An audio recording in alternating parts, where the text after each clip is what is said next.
And we're back in the room, ladies and gentlemen. Welcome once more to the Caiman Show with the Caiman. Today, we have a specialist topic and a specialist guest, a friend of mine, James Cushen. We are discussing today Welsh independence. I was trying to get people on to argue against Welsh independence.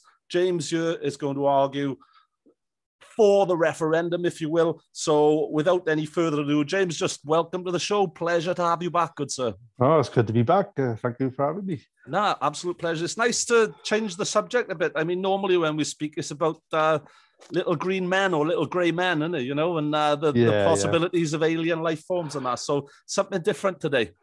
Something a little bit more down to earth today. Yeah, well, literally, yeah, quite literally. We'll see. Mind you, some of the comments I've been reading on social media are pretty alien. And I'll just put out there before we get started, I hate the term fence sitter, right? So I'm not going to call myself a fence sitter. But I don't know enough either way, to be honest with you. And I'm using this as an opportunity to perhaps educate myself as well as other people, all right? So bear with me, all right?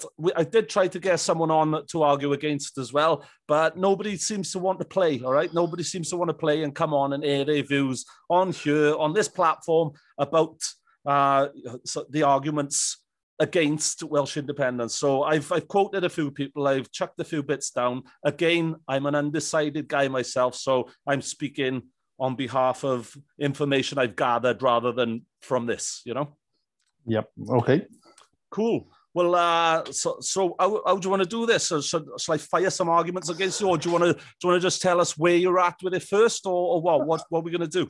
Yeah, sure. Okay, well, basically, like I was just saying before, we started things formally. Obviously, I'm open to the idea of independence. I think that independence could work for Wales. I don't see any reason why it shouldn't. But I'm really more enthusiastic about having the referendum and letting the Welsh population decide for itself in which direction it wants to go. And I just feel that there's so much. People are so unengaged or disengaged, with Westminster and what's happening there. I feel that it's time for a change, perhaps. I don't really know what that change is yet. I don't know whether that will result in an independent Wales or whether it will, it's just the people becoming galvanized and demanding change and demanding better from our politicians. But I think that either way, something's got to give, and I think that something's got to change, and hopefully for the better. Okay, cool. So if we did have this, the revolution and whatever, so if we did go for it, and if it was voted as yes, we're going to have an independent Wales, how do you think we would fare? Do you think financially we'd be able to support ourselves? Well, yeah. I mean, like I said to you before, I haven't done massive amounts of research into the economics, that sort of side of it. But what is plain to me, and I think it's plain to a lot of people as well, is that. So Westminster say that we run a deficit in Wales, and what that means is we basically receive more in funding than we raise in tax revenue as a population, which there's some problems with how that is calculated, in my opinion. But so let's just say that is true. Yeah, I think that. The main reason that is true is because Wales has economic opportunity taken away from it, so that the opportunity isn't here for the people to prosper and for the people to become more, become wealthier and to become more affluent. There's almost a limit on what you can achieve in Wales. And I feel like that sort of that attitude and that mentality is sort of it's now deep in the national psyche in Wales. And I think that's why we've got, large swathes of the country where deprivation is a problem. Funding is a problem. Infrastructure is underfunded. I just feel like we've been neglected in Wales for so long. We haven't been able to grow or develop because we haven't been given the tools to develop, and therefore, if we are sort of sucking on the teeth of Westminster, it's only by design. So what are you saying? Like Westminster, they've got this big pot of money and they spread it where they want to spread it, up in London, up in England, whatever, and now we're not seeing a great deal of it, yeah?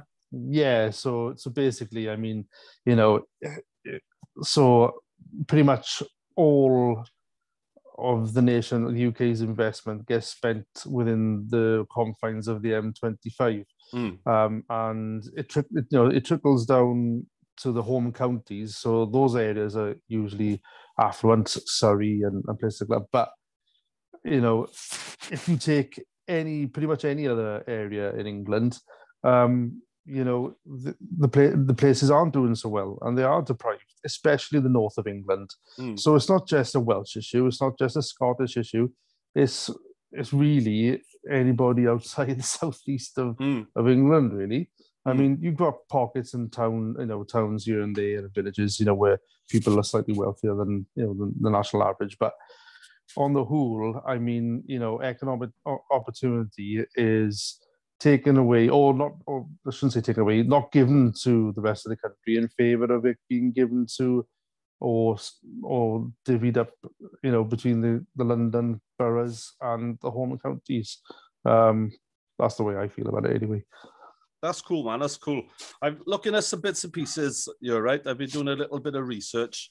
And one quote I have here, I'm not sure if you're familiar with a lady by the name of Rachel Banner. Are you familiar? I don't think I am, actually. No. She's a teacher turned activist. And she's been at the forefront of opposing Welsh independence, basically, for several years. Okay. And one such quote she has said is there'd be no transition. On day one, we'd be 13 billion down. That's 13 billion in deficit Wales would be in public finances. Any thoughts on that at all? Well, the UK's in a deficit anyway of trillions. So, I mean, that's just neither here nor there, really, is it? Yeah, okay, we'll be in a deficit straight away. But don't forget that the national debt is currently well, you just can't comprehend those types of numbers, and it's even worse now since the amount of borrowing the government has had to do to get us out of this COVID mess. National borrowing is at an all-time high. So the UK is in a deficit. So I don't, will you actually have a look at the debt and everything? So I just don't understand, Okay, so it's somewhat of possibly an irrelevant comment then. Well, I don't know. To be honest with you, I'm not like I said, I'm not an economist, and I don't like I mean, I try to read things and understand things as best I can. But at the end of the day, I'm a layman. But I feel like all right, okay, you're starting from a low point, but because you've got self-governance, you can start to pick and choose where where funding goes and what you want to invest in. And once we're independent, we can attract our own investment as well. Do you know what I mean? On the international stage I'm on about, we get to control that aspect of it as well. So we can make Wales attractive for businesses that want to operate here. Hopefully the economy will grow that way. There are countries a lot smaller than us, with Iceland, for example. There are countries a lot smaller than us in Europe that seem to be doing all right. I just don't see why people think that it's impossible for Wales to be okay, independent. Okay, fair shout. So this Rachel Banner going on about her. I've got a few quotes from her first of all, right? She's claimed that the Welsh Assembly was not delivering for the people. Would you agree with that at present or not? Well, I think there's been some stagnation, isn't there? And obviously we've had Labour ever since pretty much the inception of the Senedd. So I mean, I'm very recently applied voter. This last Senedd election was the first time I'd ever voted for Plaid Cymru. I was always traditionally a Labour voter. Me too on both. Me too on both counts. There, to be honest. As well. Yeah. So, yeah. So, well, I mean, it's all about how you would judge the successes of Welsh government. I mean, throughout the pandemic, I think it's been quite clear that even though some of the decisions made by Welsh government weren't exactly popular, I think we've managed to navigate, the pandemic better than England has. And if you have a look at Wales, I think we're the most vaccinated population in the world. Is that right? The world? I think so. Yeah, I'm pretty sure. Pretty sure we are. I think we are first, and Israel is second. I think that's the last figure I saw. Okay, fair play. Yeah. So I mean, when you have a look at something like that, you think that, well, actually, devolved government did work there. In favour of to the betterment of everybody living here. Yeah, no, good shout. Okay, so talking of that, and we're talking of vaccination. What about the NHS then? Say we did go solo, fly solo, and decide to go independent. What would be the implications with the NHS? And would we still be in the NHS in an ideal world, or an ideal world? Yeah, I think we'd like to keep the health service. I mean, NHS. But how would the rest of the UK feel about that or react to that? Would they say, like, right, you're not in the country, or you're not in this coalition, you're not welcome to the NHS anymore? Well, NHS Wales is run as a separate entity to NHS England anyway. I mean, cool. They operate differently. We've got a different chief medical officer to what they have in England that that advises Welsh government on different things to do with public health and what have you. So I just can't see how they would say that we can't maintain the NHS. One argument for that was, again, I'm quoting this lady now, right? And you're probably going to curse me, but it's just what would happen to cross-border healthcare? So many Welsh patients travel from Mid Wales and Monmouthshire to Hereford to Shrewsbury and North Wales to Cheshire to Liverpool and Manchester. Would there still be access then to specialised healthcare for facilities which are in England, which we may not have in Wales? That's a good question, and to be honest with you, I mean, that is probably one of the issues that's going to have to be ironed out in the details. I mean, there are countries, elsewhere in the world. I think Libya was one of them when Gaddafi was down there. But I'm pretty sure that they had free universal health care. And if for whatever reason there was treatment that could benefit or increase your quality of life that wasn't available in Libya, the Libyan government, I think, paid for them to go abroad to have treatment, which is not really, dissimilar to what would have to happen here. How that would be funded, how that would be costed, I don't know. But yeah, I'm pretty confident that things like that could be worked out. Okay, mate, cool. There's also the point of transport. Like we need to consider the logistics of transporting goods and things. Goods we import and export come through Folkestone or Dover at the moment. Nationalists might say, we could import goods to Cardiff, but would that be would that be sound for the economy? Would that be realistic? Would prices not be much higher there? To be honest with you, I don't know. I'm not going to pretend to know much about that. Put you on the spot now, tuck you up. Yeah, but I mean, like, for example, like when you talk about like international cargo and freight. So let's say stuff is coming from like the Southeast Asia or whatever, India or whatever, and it's coming on a ship. more often than not, it gets routed through like Hamburg first. So it'll come into Hamburg or some big port like that, and then it'll get divvied up into smaller sort of containments, and then it might end up in Folkestone or a British port after that. So I mean, like, it's not far fetched to think that we might that goods might come to us through English ports. I mean, that's just how things work. A lot of the time, goods in Ireland come through British ports, and then they go across the Irish Sea to Ireland. So not necessarily direct to Ireland. So I mean, I don't really see that being an issue. Okay, cool. Would you suggest, a lot of people are arguing that pro-independence groups have emerged, or a surge in pro-independence groups has arisen since the Brexit vote?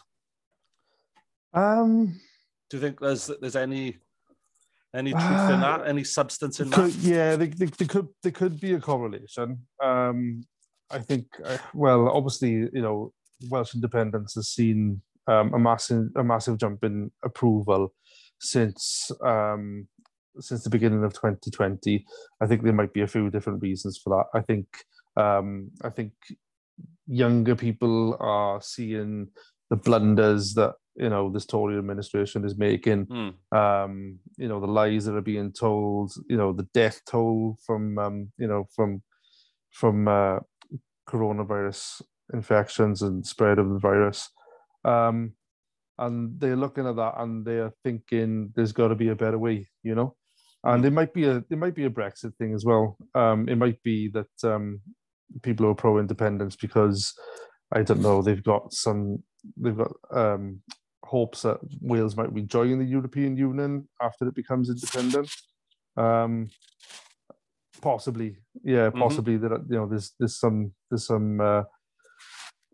there's some appetite for independence linked to that. Yeah. Okay. What about division then? In an already divided country, will this perhaps cause more division and more, I don't know, more crossfire? No, I don't think so. I think that this is a good way to heal, the fractures that we've seen in our society. I mean, like, I've spent some time like in the independence, or caught up in the independence movement now, and there's just nothing but there's just like consideration for your fellow citizen, and to be an inclusive. Obviously, an independent Wales is going to be an inclusive Wales. We want diversity. We want people to come here. We want to attract talent, but we want to be this Wales to be a welcoming place where anybody can live and get on. And I feel like that in the independence realm, I think that really it's a togetherness. We're standing in solidarity with each other, and I feel like we're it's going some way to mending the divisions that we've seen over Brexit. I'm hoping anyway. Okay. Do you think that perhaps, I don't know, England will have a bit of sour grapes if this were to come off, and already in terms of rugby and sport and whatever, it's like, them Welsh wankers and everything. Do you know what I mean? Do you think that'll just fuel that fire more? Oh yeah, I think not just in sport, but in everyday life. Yeah, but the thing is, I mean, I think these in sport rivalries run deep, and they have for generations. So I don't think that's going to change. But like with everyday attitudes towards Welsh people. I mean, I see arrogance and just terrible attitudes towards Welsh people on a day-to-day basis. You go on Twitter, you see some of the comments on there about the Welsh language and stuff like that. It's absolutely, it's like, who do these people think they are? Like, it's just like I'm not anti-English. I'm just anti-Westminster. I'm anti that system. Do you know what I mean? I get you. To be honest with you, if we ever leave, and Scotland leaves, then I just feel sorry for the everyday English people that are they're gonna be left with that broken system, because it's just not working. It just isn't working, you know. I hear what you're saying about the negativity as well. I did have one comment on one of these videos that I do, right? And I'll quote the comment, and I'll say the guy's name because he's put it out there in public, so I will. Darren Pooch was his name. Right. And he just quoted on one of my videos, Welsh wanker. So what did I reply to him? Get your lead, Poochie, time for your walkies or something like that, you know? And he just said, don't say that, I hate that and all that. So, it's, you know, he's give a dog a bone and all that. But yeah. It's everywhere anyway, that, isn't it, you know? Yeah. To be honest with you, like, do you remember when the boss of Iceland, when he was just like you said, those things about the Welsh language, basically that it's just a lot of gibberish, and so I was reading some articles on some well-known tabloid papers websites, and so you go into the comments section there, and it was just an absolute free-for-all where people were just absolutely just trashing the Welsh language. You know, I mean, I don't. It's like, well, one of the comments, right? It won me up actually. Is like, it is gibberish. You know, you look at the word, you almost have a crash because you can't decipher it and all this kind of stuff. And it's look at Greek. You know, exactly. Beautiful language, you know. Exactly. I've studied it myself. You know, to read Greek is more gibberish than Welsh. At least you've got a vague idea of the letters, you know, in Wales if you've never seen them before. Do these people want to go to Greece and go to Italy and go to Russia and these places and tell them that all their signs should be only in English as well? I mean, it's absolutely ridiculous. You know, I mean, this is Wales. This isn't England. Exactly, I mean, that's right. The national language is Welsh. I mean, you know, if you come in over here, then it's, you know, on the signs you're going to see English. You know, English is there for the benefit of English people, English-speaking people, and people who can't speak Welsh. But it's also in Welsh because this is Wales. It's not England. You know? That's it. It is a bit of traditionalism, isn't it? You know. Well, yeah, and to be honest with you, I think it's a lot to do with jealousy as well. You know, I think that it's a lot to do with Wales has got a rich culture. You know, we've got a language, it's one of the oldest languages in Europe. It's thousands of years old. I mean, it was the people in this country were speaking Welsh long before the Saxons arrived and long before the English language was formed. And there's, you know, it's rooted here, you know, in the British Isles, you know, because, you know, it was one of the original, you know, British languages. So, I mean, English is a Germanic language. It's derived mostly from German. It's come from elsewhere in Europe. I mean, if anything, everybody should speak Welsh. Do you siarad Cymraeg? Yeah, I'm doing Dusky, so I'm learning at the moment. Yeah, good man. Good man. We're talking the Welsh language, and where and when did we lose control of it then? Where and when did it start, you know, dying off? I know up north, you know, and up west, it's in most places it's first language. What happened in the south? Like, what happened to us guys? Well, there was because my Welsh is crap. I'll be honest. I understand a lot. If I could, you know, I could eavesdrop a conversation and perhaps have a vague idea of what people are saying, but I could never converse in it. Well, I feel like that we speak the language of our captors in Wales. I mean, it's like that we're the captives, and we've just adopted our overlords' language. To be honest with you, there was a relentless campaign. You know, if you dig into it, I mean, I remember touching on the Welsh Not and things like that when I was in school, but not really in depth. And at the time, I didn't really have an interest. But like, I think that really needs to be, you know, Welsh history needs to be taught, so that the young people coming up today, they know, you know, what happened. Definitely. And the fact of the matter is, you know, children were punished for speaking their mother tongue, you know, and they were encouraged to speak English, and they were punished for speaking Welsh.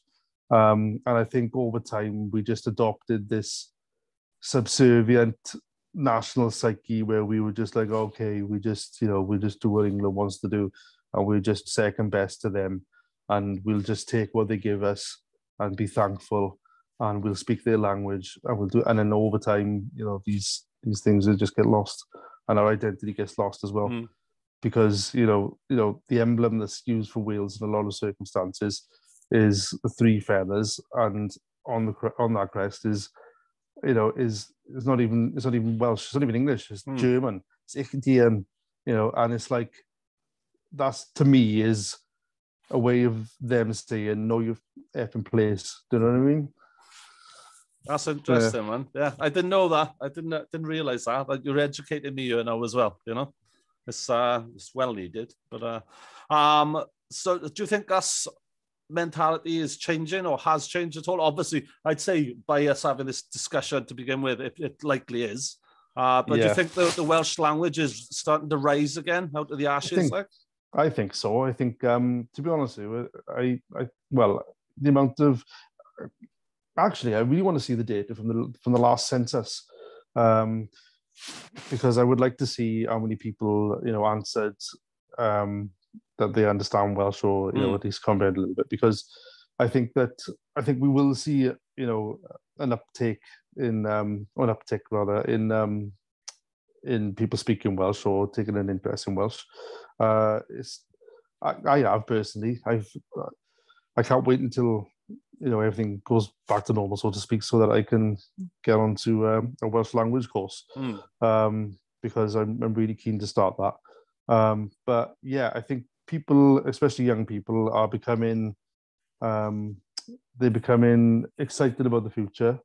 If they're pro-independence, they're excited about that. And with the pro-independence thing as well, comes a natural curiosity with the Welsh language. And I think we'll start to see a lot of people, starting to learn the Welsh language, which is good. But they say roughly 20% of people in Wales speak Welsh. And so, as well, I don't know if this is accurate, but somebody told me that there are more Welsh speakers than there are Icelandic people. In the world, yeah? Yeah. So there's more Welsh not in speakers. Wales. Like, I don't know any Icelandic people in Wales. No.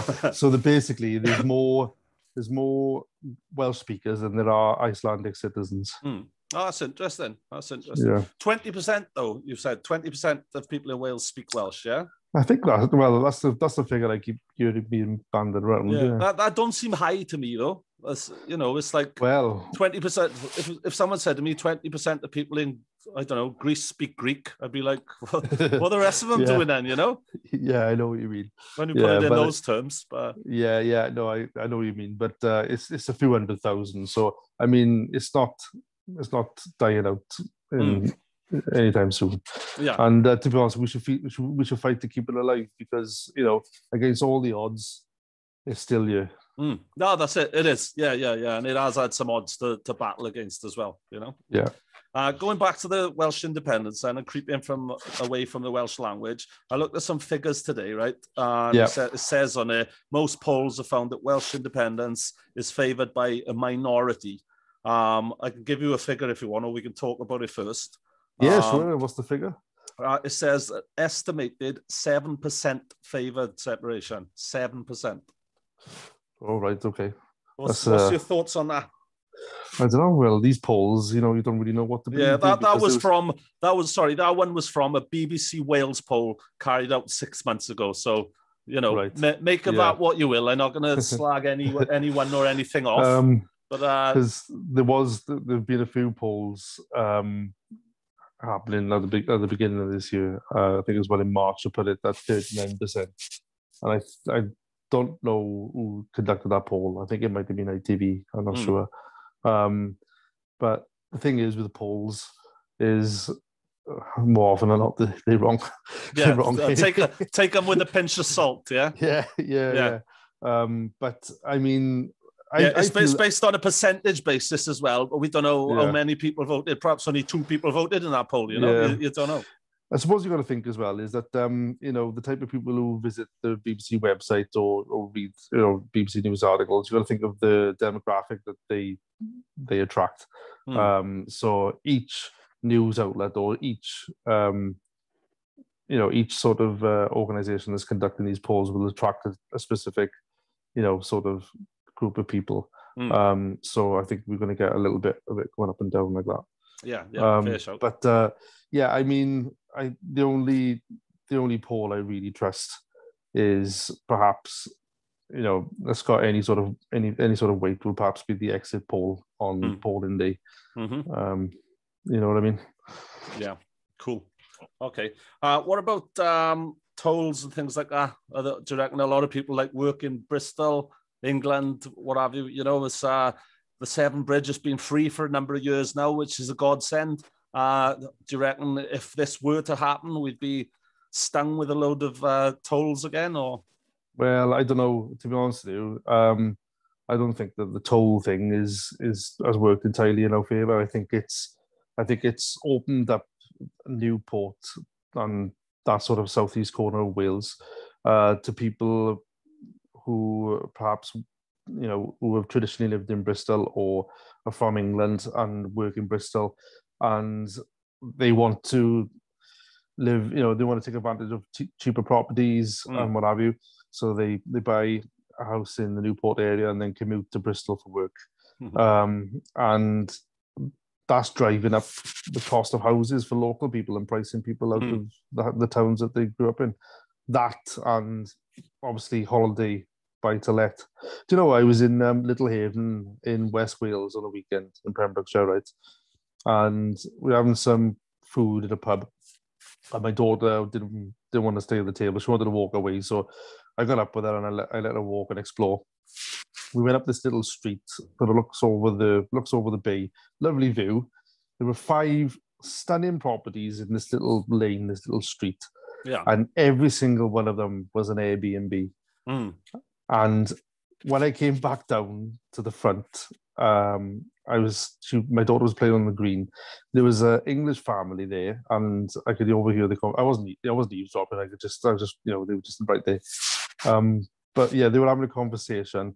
I quickly learned that they were from Oxford, and the father started talking about how the family should buy a property in this place in Little Haven to rent out as an Airbnb because it was such a great idea because he's just seen all the Airbnbs there. Yeah, and this is a massive. Yeah, well, this is the thing. If you're a young person trying to get on the property ladder, growing up in that area, you've got no chance because you're being priced out of the area because affluent people from affluent parts of England are coming in and buying up the property. Well, funny you should talk about Airbnbs. There's even an Airbnb, believe it or not, in Swansea Road right now. Yeah, well, there's a problem. It's a big problem in Merthyr, actually. Yeah, I think it's a problem for me as well. It's on my girlfriend's street, right? And I sleep there several nights a week. And I try to park there.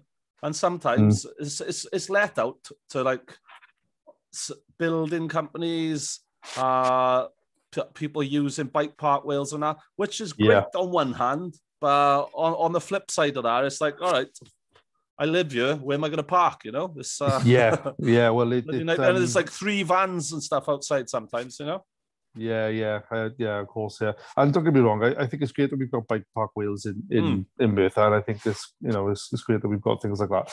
But at the same time, what it's doing is it's spurring like opportunistic business people into buying these properties to to let them out as Airbnbs and things, and then it's destroying the housing market. But I mean, I moved back to Merthyr. I was living in Bristol. I was renting in Bristol. I moved back to Merthyr to buy a house because I could get more bang for my buck here. But since the key word there is could, I guess, yeah. Well, yeah. You can still, obviously, compared to other areas of the UK, you can still get a good. It's still quite reasonable around it, but it's shot up. House prices are shot up so much. I just actually can't believe it. I mean, I think I try to keep an eye on what house prices are, and I think we all take a look at what's out there and what's for sale. Yeah, I am. I'm looking at the moment. I'm viewing properties at the moment, right? And what I'm seeing, sorry to interrupt you, what I'm seeing is like properties which I'm viewing for like 100, 110,000. To me, in my mind, when I'm viewing them, I'm like, hang on, this is 70,000. It says, do you know what I mean? It's like, exactly. What's going on? You know? Yeah, exactly. I mean, and and it's like almost as if like you question, you think like, when did that happen? Yeah, this isn't fair because I've been renting for the last couple of years. You know, I got divorced, left the family home, and that. I've always bought in the past, but I've been renting for a couple of years now, and it's like, hang on, where have we lost control here? This is not the £100,000 house I'm viewing now. You know, no, especially exactly. with all this work that's going on here, that's going to be needed to be done. You know, and taken out. Yeah, exactly. Yeah, but house prices continue to rise, don't they? Constantly. Yeah, well, yeah. I mean, they always go up. They might come down a little bit and have little, dips and little, bubbles might be burst, but they only end up ever going one way eventually. That's it, exactly.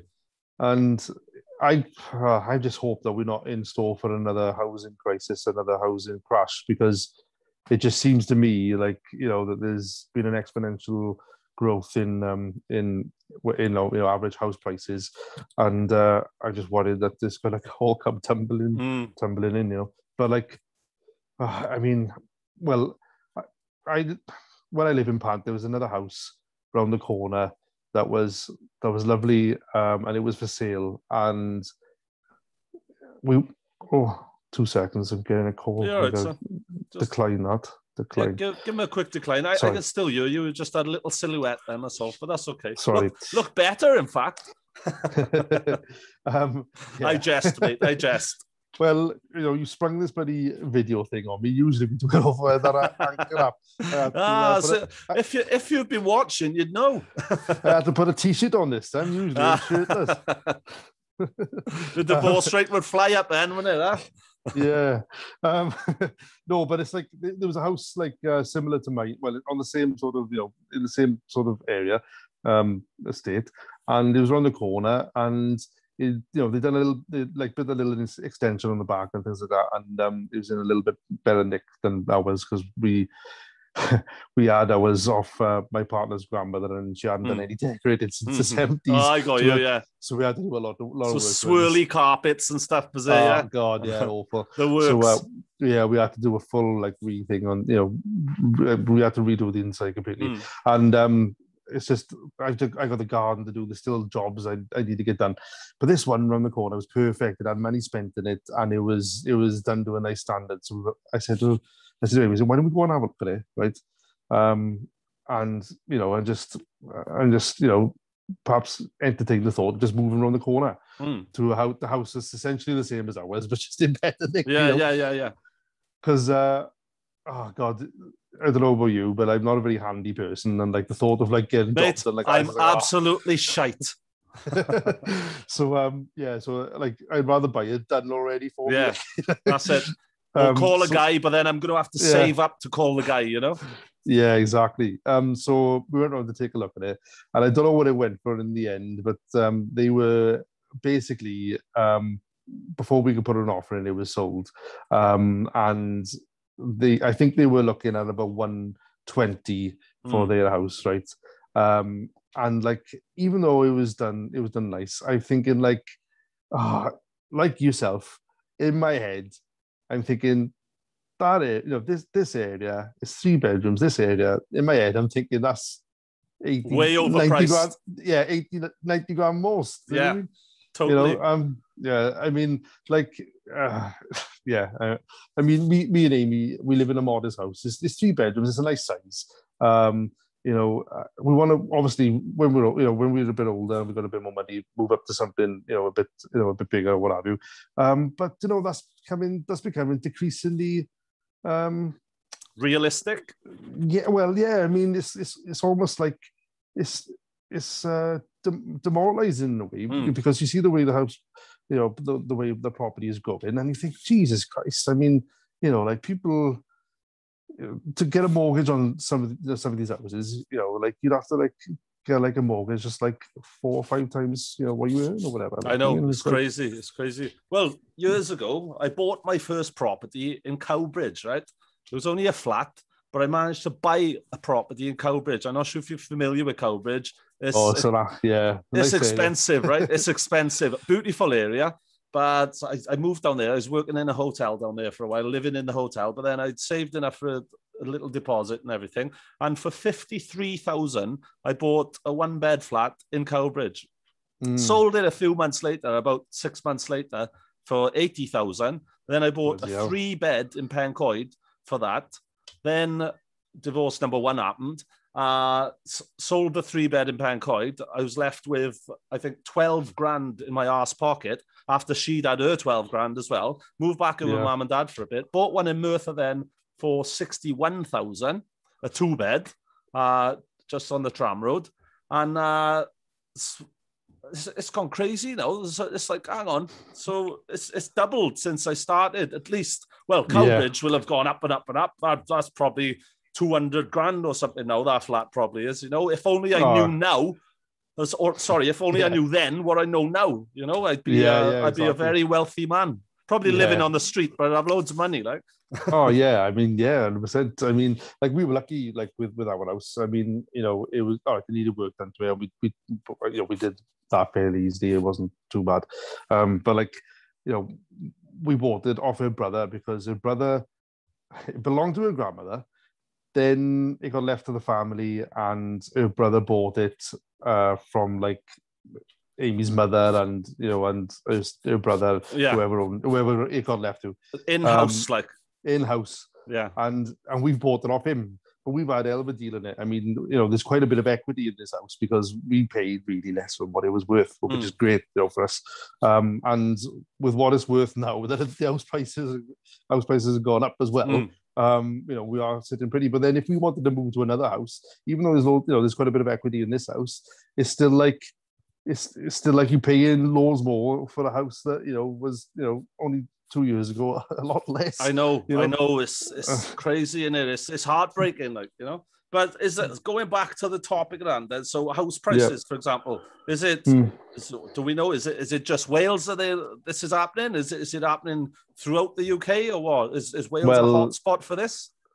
In fact, I literally, just before I came on here, I was scrolling through Instagram, and there's an Instagram page that I follow called UK Fact Check Politics. And it's basically a page where they just hold, you know, the government to account, you know, for all the shit things that they do. But on there they had uploaded a screenshot of a tweet that somebody made, and I've actually seen this figure being quoted before.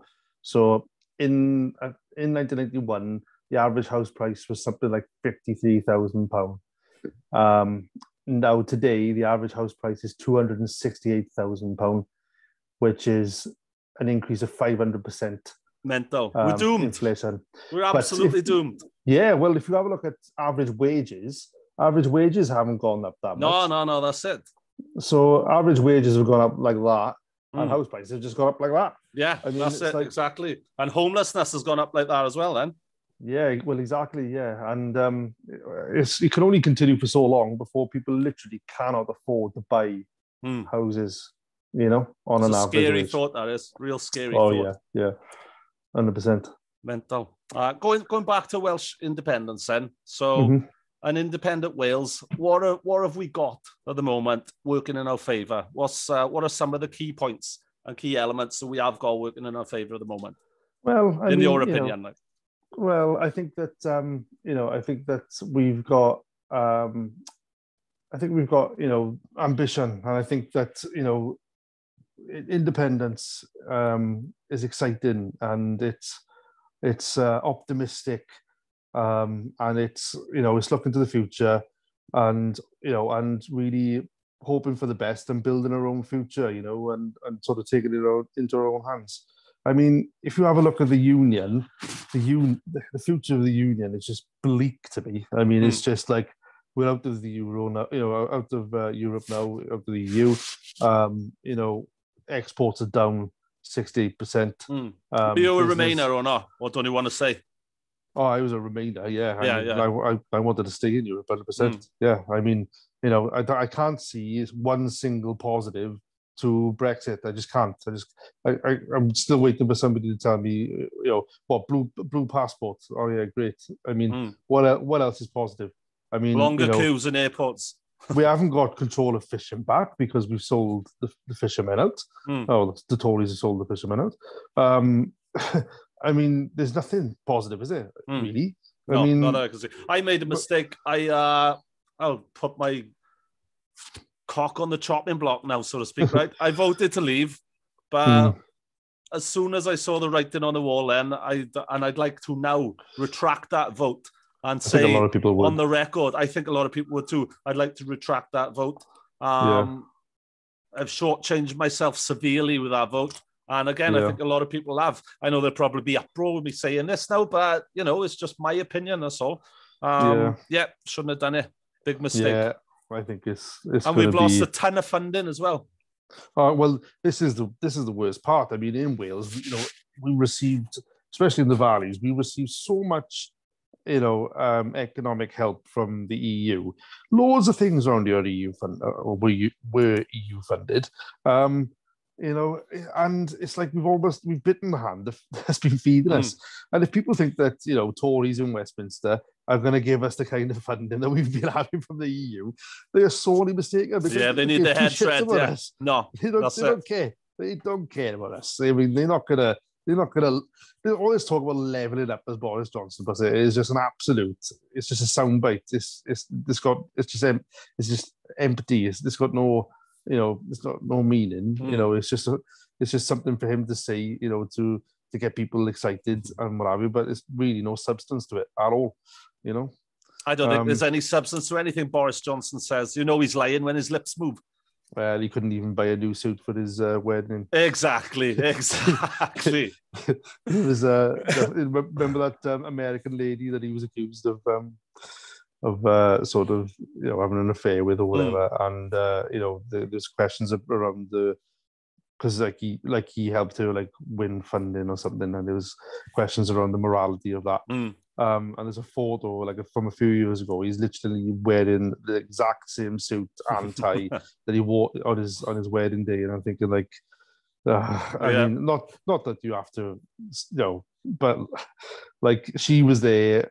And her, oh god, she was there in a, you know, £3,000 wedding dress or whatever, and he's just like fish like an old suit. Yeah, literally. Oh, better get the suit out. Oh. The trusty, you know. That's how much that's how much effort he put in. Good old Boris, eh? So talking of the EU then and of Europe, so independent Wales. So just putting it out there, Wales back in the EU, perhaps? No. Well, I think if independence did happen, I think the decision should be put to the people. I agree. And the people should decide.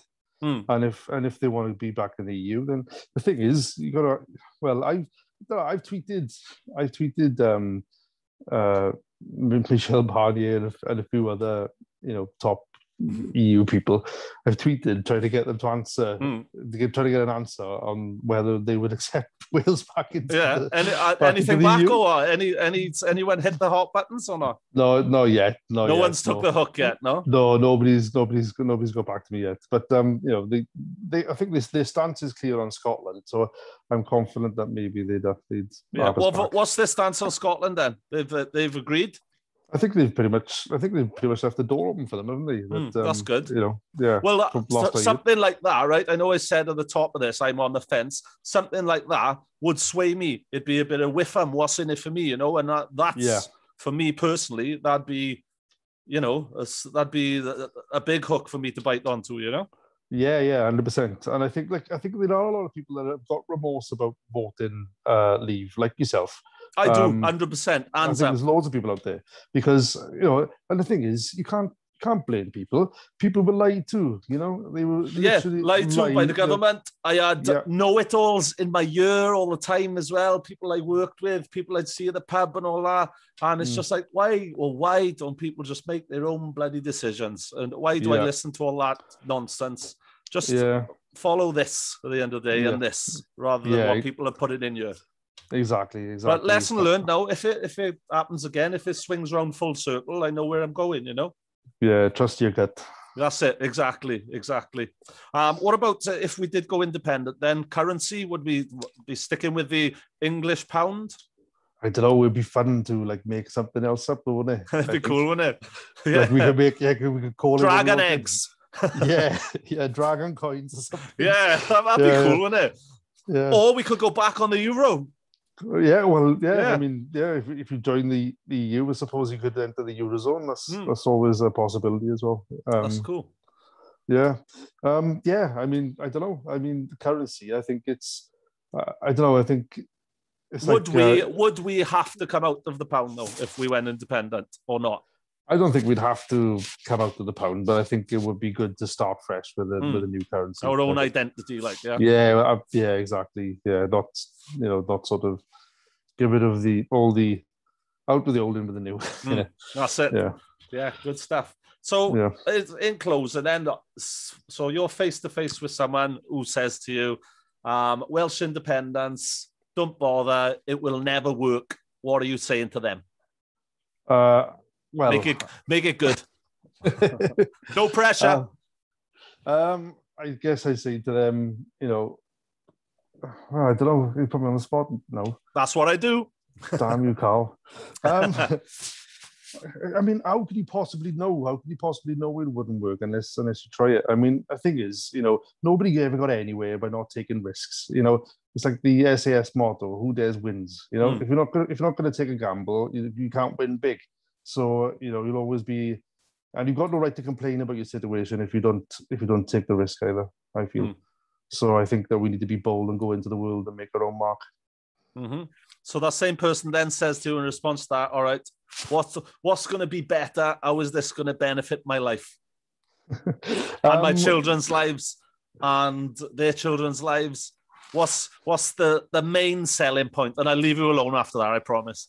Well, I think a big one for me is, that we'll be able to regulate, the second home market and make housing affordable for people again, because I'm just worried about my daughter growing up and never being able to own a house. So that's one of my biggest concerns. That's a fair shout. And divorcees like myself as well. It's a tough old slog getting back on when you've given it all away. Well, exactly. I mean, like it's like my brother-in-law. Like he's recently bought a house, but for like a single person now, one wage household. I mean, it's hard to get on the property ladder, especially like later on in life. And a fair play to him. He's done it and everything, but it's I mean, you can't imagine. Well, I couldn't imagine being a little bit older than I am now. Separated, trying to get back on the housing ladder. I mean, it must be. Really neither could I when I was your age, fella. I know, but it's how has it come to this? I know, mate. I know. It's if you do get on the property ladder, anyone watching or listening, stay on the bloody thing for God's sake, right? Yeah. Don't think, all right, this all cool year. Let's sell this, take the £1,000 equity which I've got. Move in together, job done, and then get divorced however long later. It doesn't really work, all right? So, Well, they'll have to change that all, stay together for the kids. We stay together for the house. That's it, isn't it? Definitely. There's a lot to be said for that, But, so just in a nutshell, pro-independence, yay or nay? Yeah, I mean, I know, I'm enthused about independence, I think that it could work. I mean, you have a look at the natural resource we've got in Wales. I mean, we haven't got, a whole lot of industry nowadays. But for example, Wales makes more electricity than it uses, produces more electricity than it uses. We have got more water in reservoirs here than we can drink. A lot of that gets exported, to our neighbour. It's just little things like this that that we could sort of capitalize on, and just little revenue streams like that, and hopefully, we could sort of make our own way in the world. Good stuff. All right, my man. Cool. A question has popped up in my mind. I don't know whether I should ask you it or just let you go now. What do you think? Go on, ask.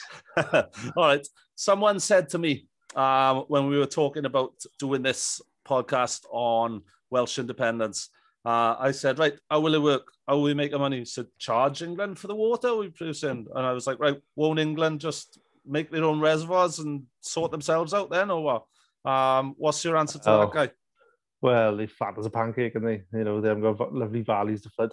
they've come over here and flooded our valleys for us so that they can give their citizens water at the end of the day. I mean, I know they could, make ways around that, but like, yeah, I mean, what annoys me is that, all our reservoirs, well, nearly all of our water in Wales is managed by Dŵr Cymru, Welsh Water, which is a non-profit organisation. And then it gets exported to England, to water boards in England, which then sell it on for a profit. So they make money off our water, but we're not seeing any. We're not seeing anybody. Not seeing any benefits from it. Yeah. Yeah. Okay. So yeah. Cool. All right, my man. Well, in closing, you're probably by some troll or spammer going to be called a Welsh wanker. I may be as well. How do you feel about that? Well, I can't deny it. Probably am, and and neither can I. James, it's been a pleasure, sir. Yeah, Thank you for coming on and having this chat with me. We'll chat again soon, my friend. Take it easy. James Cushen, Welsh Independence. Woohoo! See you later.